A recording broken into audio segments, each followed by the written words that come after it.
Bill Leonard in the CBS broadcasting booth at the Broadway Tabernacle, New York City.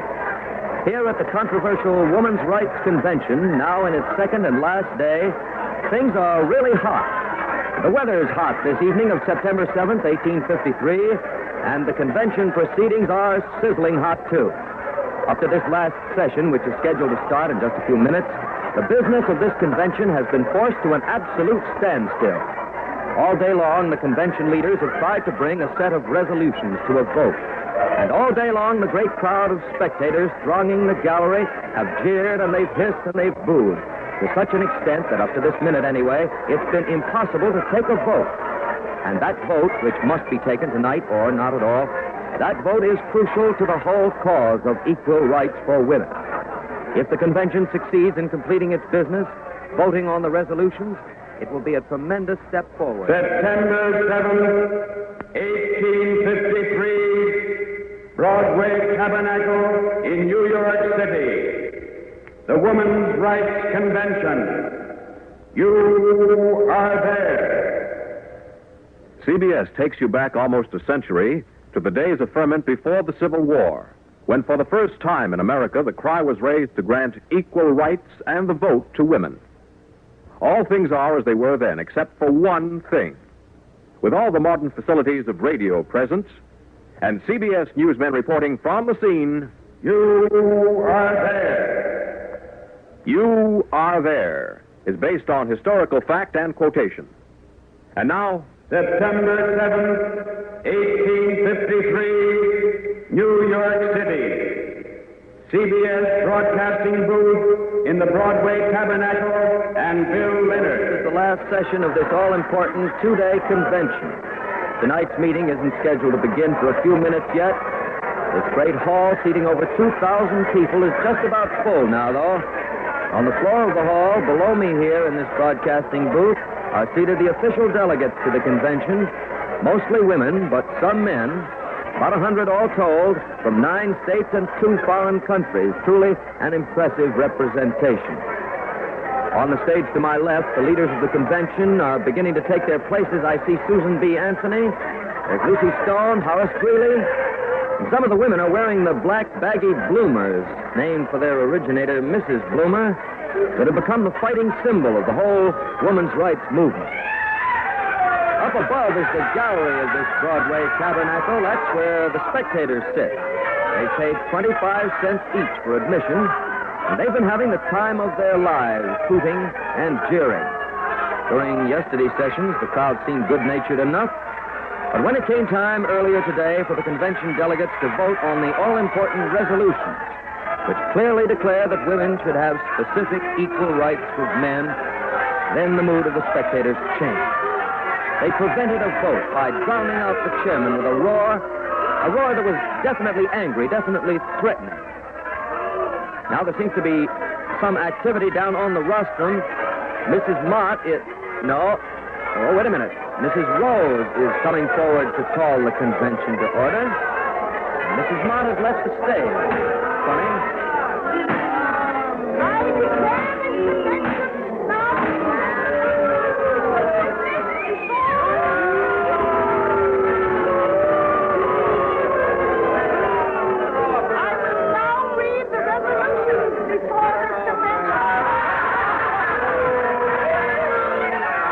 This is most unexpected. Most unexpected. Mrs. Mott, who has presided over the convention since it began yesterday morning, is not presiding over this evening's session. No, she has left the platform, and Mrs. Rose, is now rereading the resolutions. It's most unexpected. The resolutions are well known. They've been read before, discussed before. I don't know what... Just a moment. Oh, yes, sir. Larry Lasser has just signaled me that he is with Mrs. Mott in a room backstage. Perhaps we can find out why Mrs. Rose, instead of Mrs. Mott, is in the chair and why the resolutions are being reread. So, down to Larry Lasser. Mrs. Mott, everyone is wondering why you're not presiding over tonight's session. Could you tell us the reason? You know that at the bar of public opinion, our case for equal rights for women stands or falls with the body of resolutions now before the convention. It is essential that these resolutions be voted on. And you're certainly having difficulty bringing them to a vote. That's right. We've put up with this disturbance for a day and a half. But now the leaders of the convention have decided to call in the police. Oh, I see. But why should you leave? I am a Quakeress. I see. It would be against your religious convictions to participate in an action like that. My only weapon can be the truth and persuasion. I understand. Well, Mrs. Mott, can you tell us this? Why is Mrs. Rose rereading the resolutions? The others felt that until the police arrive, we should give the crowd no provocation for violence by trying to press the voting at this time. I see. That certainly answers the question everyone is asking. The call for the police and the rereading of the resolutions, unfortunately, these are the tactics we must use to try to secure a positive conclusion to this convention.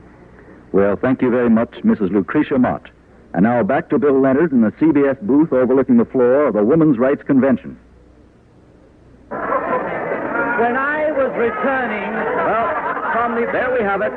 That's the reason Mrs. Mott turned the chair over to Mrs. Rose.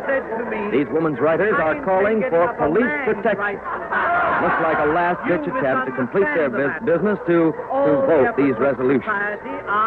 Right now, down there on the stage, Wendell Phillips of Boston is speaking. The police haven't arrived yet. At least I don't see any sign of them. The crowd's listening, and laughing.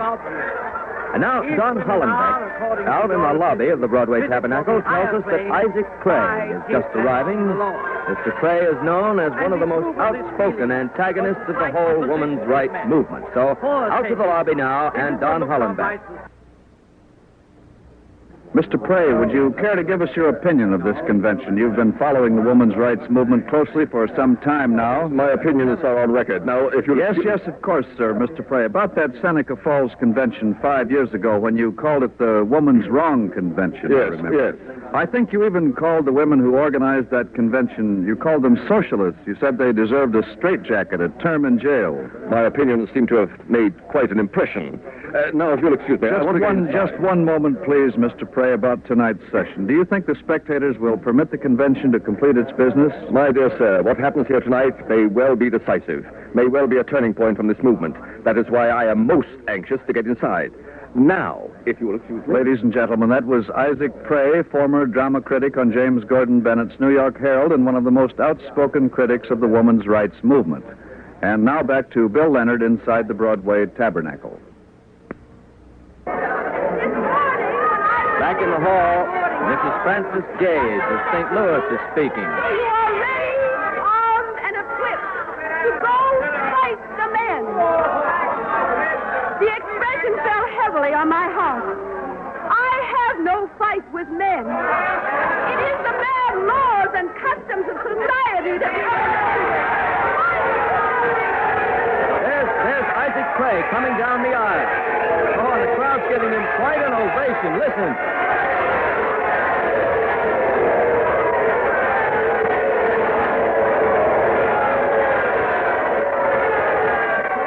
And here come the police. They're coming through the door to the left of the stage. And... watch it now. The crowd's quiet. Watching. Now, this is mighty strange. Only 2 constables have come into the Broadway Tabernacle to cope with this huge crowd. Just 2 of them. Perhaps the others are waiting outside. No, we've just learned there are no more police on the way. No more. Well, that's it then. 2 constables to maintain order over a crowd of 2,000-odd people. The women's leaders on the stage are conferring on this sudden turn of events. Now, Mrs. Rose, the chairman, is moving up to the rostrum. He's talking to Mrs. Gage, who steps aside. Mrs. Rose is about to speak to take you down to the rostrum. Ladies and gentlemen, your attention, please. This convention stands in recess for 5 minutes. You've heard that announcement. The convention will be in recess for 5 minutes. I imagine the recess is to give the convention leaders time to decide what they'll do next. Whether indeed they dare bring those resolutions to a vote with only 2 constables present. Now, in the few minutes left before we see which way the wind will blow, Here is Ned Calmer with a background report on this Women's Rights Convention. All this agitation in America for women's rights developed out of the abolitionist movement. A handful of women were determined to do what they could to help end slavery in the South. They very quickly discovered, of course, that there's considerable resistance to women speaking out on public affairs. All through the 1840s, they were forbidden the use of halls and pulpits. In some cities, they'd been pelted with eggs and vegetables. The body of laws and customs which these women's writers oppose is, of course, by now well known. Women cannot vote. All a married woman's property and license by law belongs to her husband. Women cannot go to college, and so cannot enter any of the professions, and so on and so on. Some of these laws and customs quite obviously work inequities, and the public discussion which the women's rights movement has launched is now very warm indeed.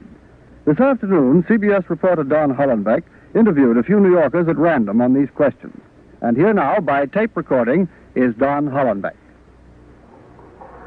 I'm standing at the corner of Broadway and Pine Street in the business district of New York City, and with me is Mrs. Georgiana Tappan of this city. Mrs. Tappan, would you please... I think this whole business of women's rights is ludicrous. Oh, and would you tell us why you think so, please? It's like Mr. Tappan says. What would happen in the barnyard if all the hens decided to crow? Yes, I see. Well, I take it then you will not be in attendance at the Broadway Tabernacle. I wouldn't soil my skirts. Skirts, you'll take note. I'll never wear those ugly bloomers. Those women should learn only one thing, that it's woman's place to bear children and cook meals. And that's all. Thank you very much, Mrs. Tappan. And now another lady is standing here at the microphone. Your name, please? I'm sorry, sir. I'd rather not tell my name. Well, of course, if you'd rather not. But tell me this. Do you have any ideas about this women's rights convention going on now? I'll tell you why I daren't say my name. I have a job down here on Pine Street. Oh, I see. I have 2 children, and I have a husband who spends all his earnings on drink. Yes, If he finds out I'm working, he'll be down to my boss in a second and take all my wages. And I need all I can earn to care for my children. Of course. So if these women are trying to do something about my husband not being able to take my wages, I'm all for them. I see. But then I guess I really don't know much about these things, and excuse me, sir, besides, the men would never stand for it, and that I'm sure of. This is Ned Calmer again. The tape recording you've just heard indicates at least one positive fact, that most New Yorkers are keenly aware of the sessions of this convention. Every newspaper in town is giving it front-page attention. And there's no question but what the convention sponsors hope to take advantage of the crowds now thronging New York City from all over the country and from many foreign lands here to see the World's Fair in order to enlist the widest hearing and sympathy for the cause of women's rights. They've tried, but now I see that Mrs. Rose is about to reconvene the session. So over to you, Bill Leonard. Ladies and gentlemen. The recess is over. Ladies and gentlemen. Mrs. Rose is pounding the gavel. The recess is over. And I hold this convention once more in session. Please, ladies and gentlemen. Order, please. The crowd here is slowly quieting down. They want to see, of course, what steps the convention leaders have decided to take. Delegates are sitting down there calmly, their eyes riveted on the platform, on Mrs. Rose. The crowd's quiet now. Here's Mrs. Rose. Delegates of the Women's Rights Convention, we will now proceed to put the resolutions to a vote.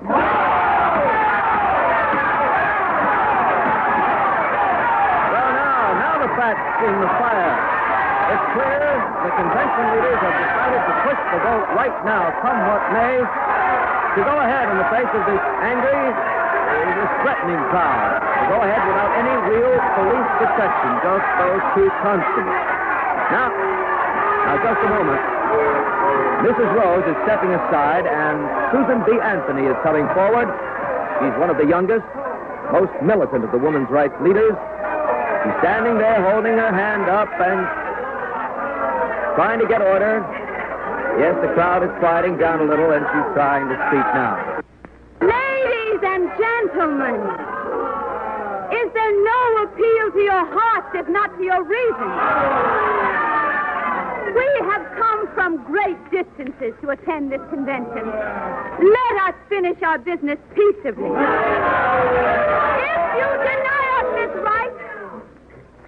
If you deny us this right, then this convention will be the first overt exhibition of the public sentiment we women are attempting to combat. And you will make of yourselves a symbol, the evidence of that general masculine opinion of woman, which condensed into law, forges the chains that enslave her. In all reason and humanity, permit us now to vote on these resolutions. You of this mob, you are not fit to reason with. There is not a single honest argument in your head. You are a mob, a wild, unthinking mob. So the appeal to reason has failed. It looked for a minute as if Susan B. Anthony had this crowd won over. But they just won't allow any mention of voting on those resolutions. The crowd, you can hear them. They're going wild. They're shouting. They're screaming. The delegates are showing signs of strain. And now I see 6 delegates have gathered their belongings and they're leaving the hall. Now, wait a minute. Here comes Sojourner Truth. Sojourner Truth, whom they call the Libyan Sybil, a well-known Negro woman, once a slave herself, and now a fighter against slavery. She's a big, impressive-looking woman, tall,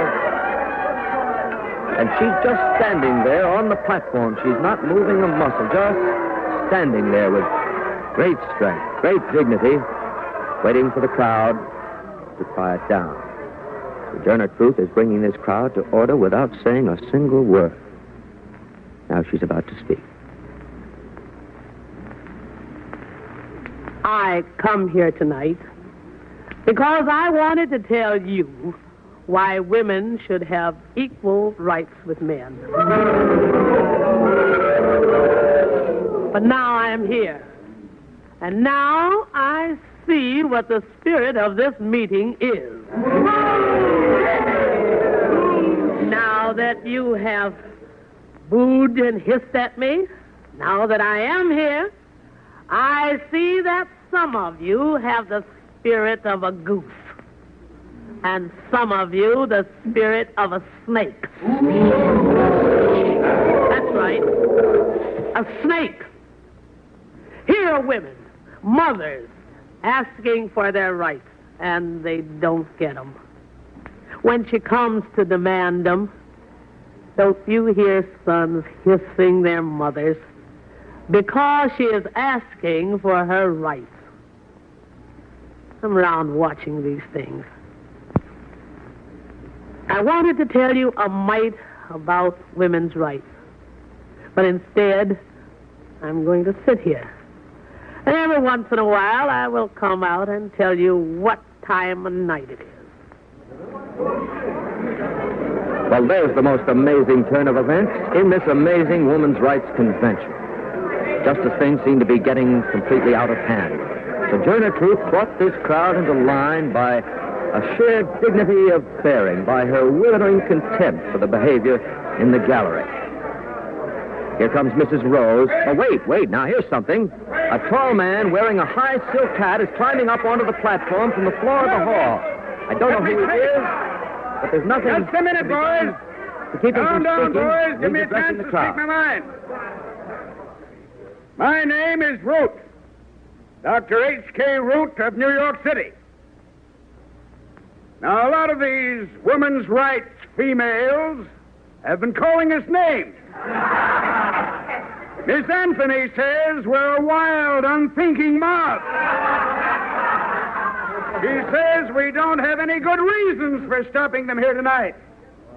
Well, I want to give a couple or 3 good reasons why a woman should stay where she belongs, in the home.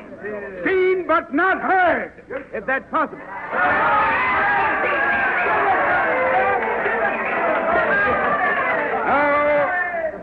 Now, my first reason is because there was an original command from God that man should rule. My second reason is the law of physical force over woman. Because man's strength is greater than woman. My third reason is because if women enter the field of competition with men, it may lead not only to domestic unhappiness, but a great many other ill feelings. If woman says she shall vote, and man says she shall not, that's reason enough why she should not.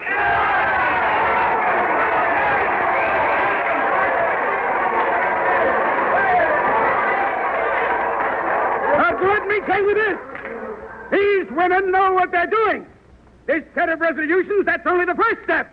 You let them get away with that, and before you know it, they'll be running the place. Running every last man like a puppet. This is a serious thing happening here tonight. Don't let them get away with it. We came here tonight to stop them. Let's stop them. Well, ladies and gentlemen, this may be it. Dr. H.K. Root, has called on the crowd to end this women's rights convention once and for all. Everybody in this hall is on his feet. I don't see the constables anywhere now. Some of the men in the gallery are rushing down the floor of this hall, no telling how this will end. It doesn't look good. The women's rights delegates look bewildered, frightened.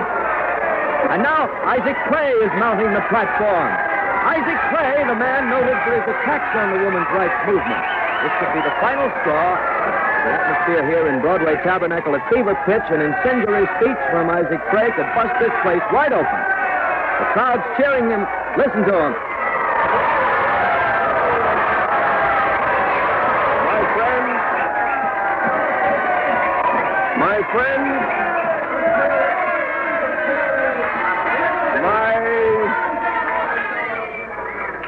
My friends, quiet, please. Hear me out.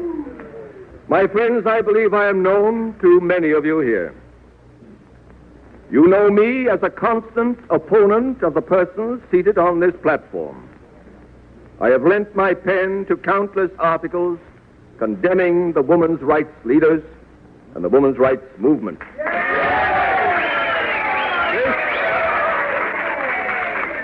This cause has been the butt of all the ridicule I could command.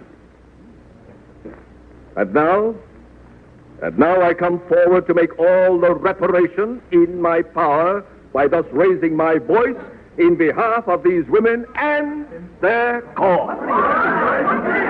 Now wait, hear me out.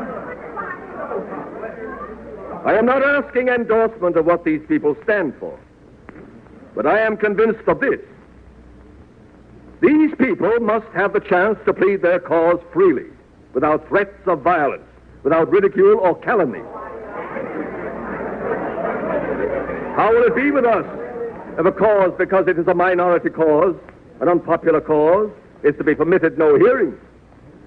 We would be a sick and intolerant nation indeed. I tell you this. Before I came here tonight, I had never met or seen a women's rights leader face to face. But tonight, I have seen these people and heard them. I have seen them betrayed. Yes, betrayed by the mayor of this city, who, I happen to know, had promised them adequate police protection to complete the business of their convention. I have seen them threatened and brought by you up there in the gallery, you citizens who have been seduced into the show of violence. I confess publicly that I have helped in this seduction. And tonight I have seen the delegates down there torn apart by doubt, tormented by 1,000 pressures. I have seen the convention leaders heroically trying to complete the business of this convention in the face of all these obstacles. I have been impressed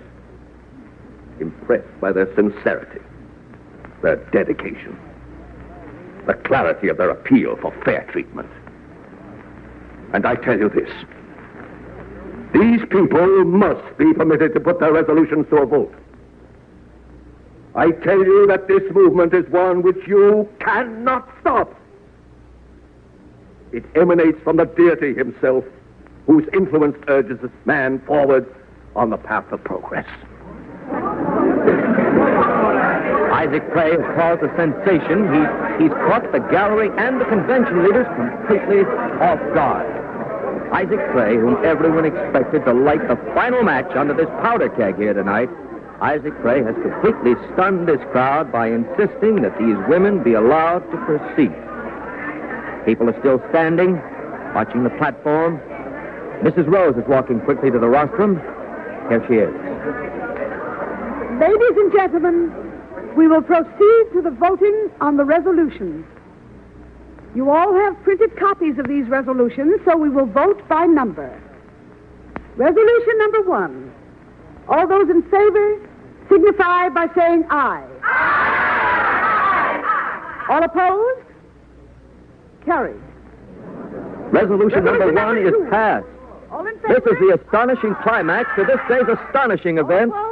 The 90-odd delegates to the Women's Rights Convention are voting. They are voting on the resolutions declaring their right to equality with men, All opposed? to vote in elections, to own property, to get an education, to engage in Resolution professions. number 4. They are In voting, favor? and they are voting favorably, and the crowd is not interfering. Carried.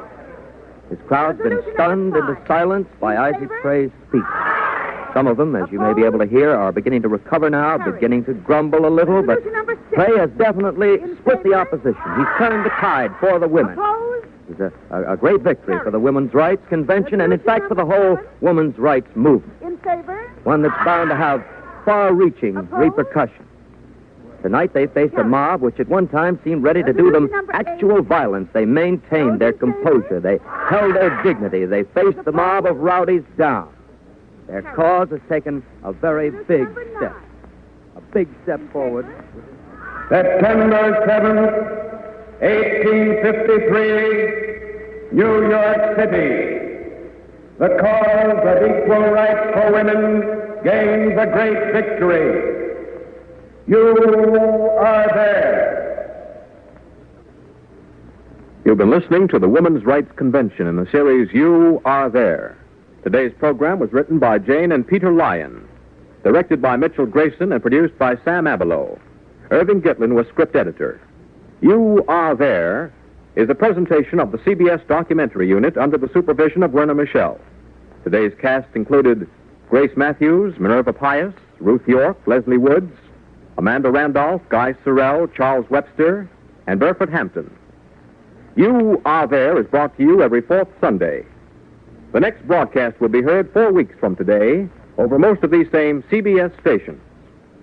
Next month, December 16th, 1773, the Boston Tea Party. American colonists strike a powerful blow for the cause of independence. You are there. next week at this time, Bill Tabbert and Alfredo Antonini will be back on the stage of the Main Street Music Hall with today's hits and the great favorites from past years. Join the fine young singing star of South Pacific, Bill Tabbert, and Alfredo Antonini's 40-piece music hall orchestra next week, when most of these same stations bring you another program from the Main Street Music Hall. CBS also cordially invites you to hear Guy Lombardo Time and the music of Percy Faith and his orchestra on most of these same CBS stations every Sunday night this summer. This is CBS. Hear Horace Height every Sunday night. The Columbia Broadcasting System.